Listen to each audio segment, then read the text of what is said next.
મહારાજ કી જય. જય ગુરુ મહારાજ, જય ગુરુ મહારાજ, જય મારા પરમાત્મા. દરેકને મારા કોટી કોટી વાર વંદન છે. જો આ વિડીયો ગમતો હોય તો શેર કરજો, સબસ્ક્રાઈબ કરજો, લાઈક આપજો. થોડી મદદ તો મળશે કે આલી પડશે, તમારે નહીં આવે તો કોણ આલશે. એક દર્શન કહીએ આપણે અને સિદ્ધાંતને સમજી લેજો.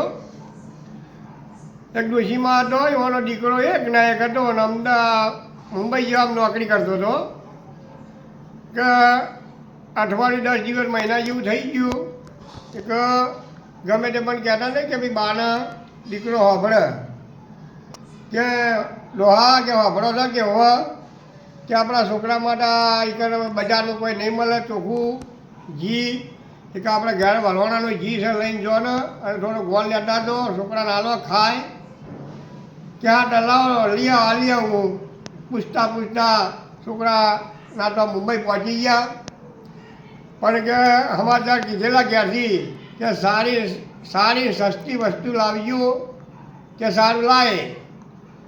હા છોકરા જોડી પહોંચીને બધું આલ્યું કે લે બેટા તારી બાએ મોકલાવ્યું છે ખા. 1 દિવસ 2 દિવસ રહ્યા કે બેટા હું ઘેર જાઉં કે હાર જો ત્યાં જો બજાર પછી નીકળ્યા કે પેલો ડોશીનો શબ્દ યાદ આવ્યો કે ડોશીમાં મગાવ્યું છે મારે કોઈક લઈ જવું પડે. તો હોનાની હાથણે બેસી ગયા કે હોનું તો મૂકવું મળે બધા મૂકવાનું કે આ તો મૂકવું કરતાં આગળ હેડ્યા જાય. બરફનું કારખાનું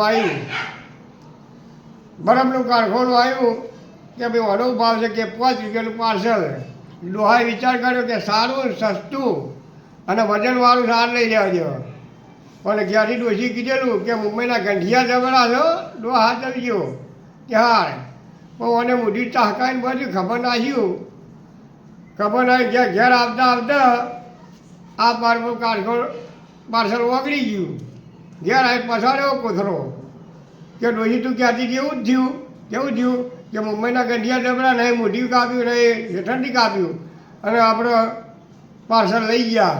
એ મારીએ પાર્સલ છે આમાં ખબર નહીં પડે કે 5000 મારો ઉપર છે ને તો ખબર નહીં પડે અત્યારે તમે નીકળી જઈ જાય એમાંથી બોલવાવાળો ભાઈ. આટલું કહીને મારી વિરામ આપું. બોલો સર કરો મહારાજ કી જય.